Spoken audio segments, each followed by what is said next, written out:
उनकी मूर्तियां भूल गए भाई साहब। आजादी के झूठे लीडर, आजादी के झूठे नेता कुर्सियां लेकर बह गए।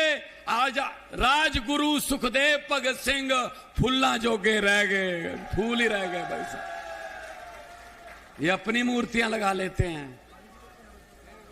मैं कहना चाहता हूं हमारे देश के वारिसों को कि मेरे देश के वारिसों, हर 15 अगस्त को क्या होता है? हर 15 अगस्त को लाल किले से तत्कालीन प्रधानमंत्री एक बुलेट प्रूफ शीशे में खड़ा होकर कह रहा होता है आजादी क्या होती है, हमें समझा रहा होता है।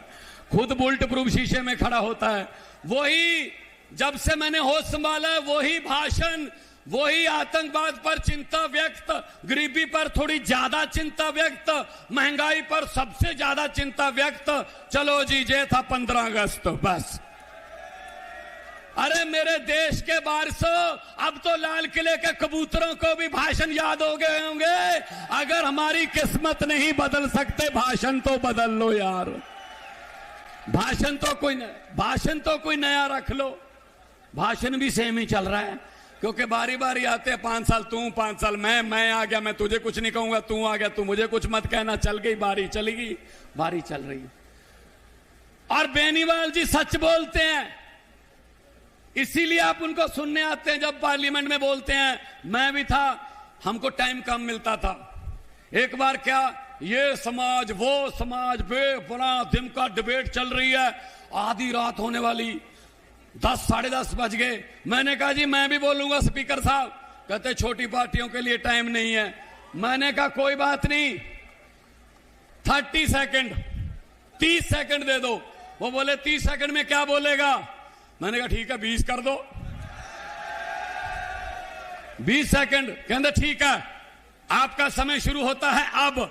मैंने कहा स्पीकर साहब, आज सुबह से जो समाज से समाज वो समाज की बात चल रही है, किसी ने सेकुलर की बात नहीं की, इकट्ठे करने की। मैं ये कहना चाहूंगा कि लंबे सफर को मीलों में मत बांटिए, कौम को कबीलों में मत बांटिए। एक बहता दरिया है मेरा भारत देश, इसको नदियों और झीलों में मत बांटिए।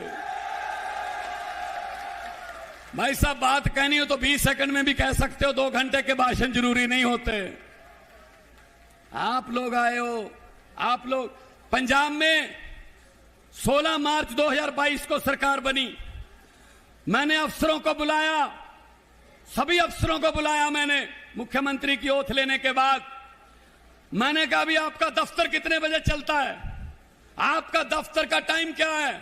बोले जी गर्मियों में 9 से 5, सर्दियों में 10 से 6, 8 घंटे दफ्तर है। मैंने कहा आपके दफ्तर का टाइम बदलने वाला हूं अब मैं। कहते जी कौन सा टाइम रहेगा? मैंने कहा रात के 1:30 बजे से 8 घंटे पूरे कर लो, 9:30 बजे, रात के 1:30 से 9:30 तक आप दफ्तर में आओगे, पूरा दिन सोते रहना। शाबाश, टाइम बदल देते हैं। कहते जी ये तो गड़बड़ हो जाएगी बहुत। मैंने कहा क्या गड़बड़ हो जाएगी? कहते रात को कोई दफ्तर नहीं चलता। मैंने कहा दफ्तर चलते हैं रात को, आप लोगों को पता ही नहीं चलता। कहते कौन से दफ्तर चलते हैं? मैंने कहा अरे किसानों का दफ्तर खेत है, उसका खेत। अरे 1:30 बजे बिजली देते हो, फिर 2 बजे, फिर चली गई 3 बजे। अरे उसका दफ्तर रात को 1:30 बजे चलता नहीं है क्या? खाना नहीं खाते वो, फिर भी अन्न उगाता है। मैंने कहा जा तो अपना दफ्तर का टाइम 1:30 बजे कर लो, वरना किसानों का, जाट समाज का भी टाइम जो है वो अपने दफ्तर वाला करो। 9 बजे से लेकर शाम के 5 बजे तक बिजली देंगे। आज पंजाब में फोन करके पूछ लेना, रिश्तेदारियां होंगी, दोस्त मित्र होंगे आपके। सुबह 9 बजे बिजली आती है, बिजली बिल्कुल मुफ्त है जी। खेतों की बिजली का कोई बिल नहीं आता। सुबह 9 बजे जाते हैं, मोटर चलाते हैं, ट्यूबवेल चलाते हैं, शाम को 5 बजे बंद कर देते हैं कि ये कौन सा कुंभ का मेला है, कल फिर चला लेंगे, इसमें कौन सी बड़ी बात है। बिजली आम है, बिजली आम है।